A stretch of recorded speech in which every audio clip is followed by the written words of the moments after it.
que una vez derrocado el gobierno de Batista íbamos a tener, por lo que nosotros luchamos, una democracia, elecciones libres. Fidel Castro hablaba de la democracia sindical y resultó que cuando llegaron los comunistas al poder fue peor que cuando con la tiranía de Batista.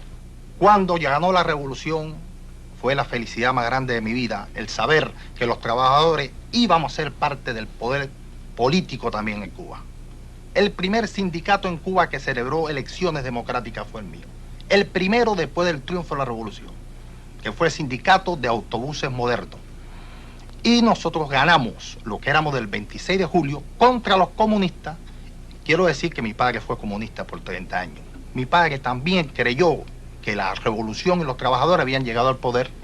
Y mi padre murió decepcionado completamente del proceso revolucionario cubano. La Grace Corporation es una de las mayores multinacionales del mundo. Su vicepresidente es un cubano, Tony Navarro.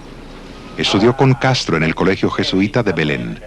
Al comienzo de la revolución, fue un simpatizante del proceso revolucionario. Tony Navarro, usted, además de ser hombre de negocio, es un escritor. Escribió un libro, me parece, se llama Tocayo, en que habla de su adolescencia y juventud como compañero de la escuela de Fidel Castro. Sí, fui compañero de escuela de Fidel Castro, un colegio jesuita en La Habana. ¿Tenían la misma edad?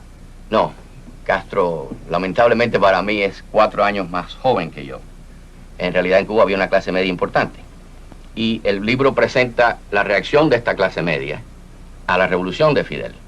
Y muchos de ellos, yo sobre todo, creímos que Fidel iba a ser verdaderamente el redentor, a sacarnos de una situación que francamente nos atosigaba, se nos hacía vergonzoso por los excesos del régimen batistiano. Yo empiezo queriendo mucho a Fidel y a la revolución y me voy dando cuenta que todo lo que se hace es lo contrario a lo que dijo Fidel. Y no hablemos de las ejecuciones, al principio algunas justificadas, después se empieza a ejecutar a gente que eran casi culpables y después a los que son casi inocentes.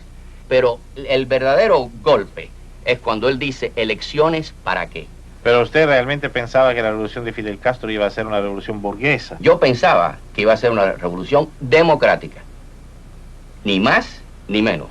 Usted luchó con Fidel Castro. Era justo todo lo que yo había ansiado toda mi vida, pero que ya casi había dado por imposible. Tú eres el vicepresidente de una de las grandes compañías norteamericanas. ¿Cómo llegaste ahí? Yo empecé, como dicen en Cuba, con una mano atrás y otra adelante, que quiere decir sin un centavo, ni ropa, ni carro, ni un lugar donde hospedarme.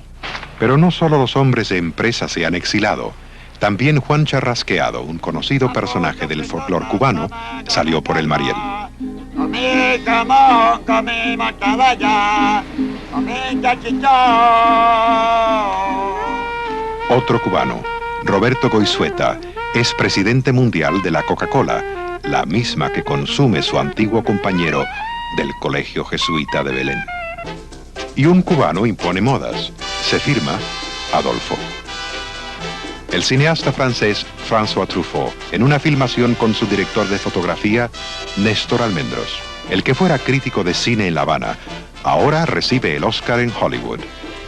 Y Alberto Salazar, un joven cubano, ha sido 3 veces campeón maratonista de Estados Unidos.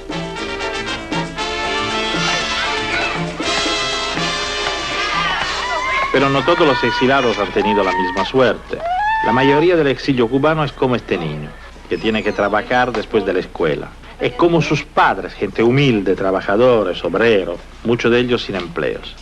¿Por qué se fueron de Cuba los padres de Carlitos? ¿Por qué la Cuba de hoy socialista no satisface a un obrero que no tiene que ver con el pasado ni con riquezas del ayer? ¿Y ustedes, por qué se fueron de Cuba? Yo creo que por lo que se va todo el mundo, por el sistema. Yo estuve sin zapatos en un centro de trabajo. Y entonces, como no tenía zapatos, pues no fui a trabajar porque no tenía zapatos para trabajar. Entonces, al poco tiempo me mandan a citar y voy a la citación.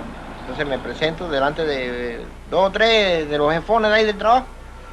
Y entonces me mandan, me dicen que tenían trabajo para mí, pero en un lugar donde habían reunido a todo el personal, los individuos maleantes del pueblo, los habían recogido, los habían apartado en una granja nombrada María Amelia. Entonces, cuando me dijeron que yo tenía que unirme a ese personal, yo dije que no, que yo no podía trabajar con esas personas. Entonces me amenazaron y me dijeron que me iban a meter preso. Yo pensé que eran mentiras de ellos y me fui para la casa tan campante. Y al poco tiempo me volvieron a citar y efectivamente no era mentira, ¿no? Me citaron a la estación de policía y no pude salir más. Imagínese, yo estaba en La Habana, ya en casa del padre de él con los niños. Entonces yo, por mucho que alegué, pues nada, ellos sin contar conmigo, sin haberme celebrado tan siquiera un juicio, yo nunca he sido parado delante de un tribunal.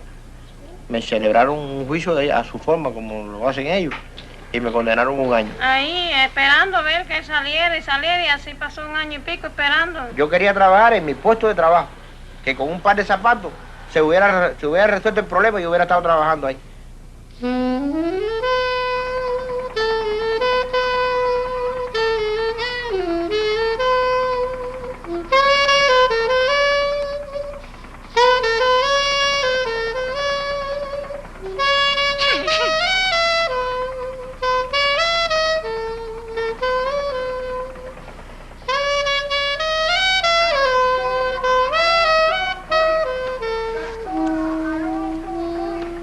En Cuba lo que más yo quiero, que son mis hijos, mis padres, mis hermanas, mi esposa, no he podido sacarla del país. Yo lo que quiero es libertad para los míos, para todos los cubanos que quieren irse de ese país, en realidad no tienen ese cubanos. Mi hija no me la dejaron salir porque tenía 18 años, pero ella no quería que su hijo se criara en Cuba. Tuve que venir para acá.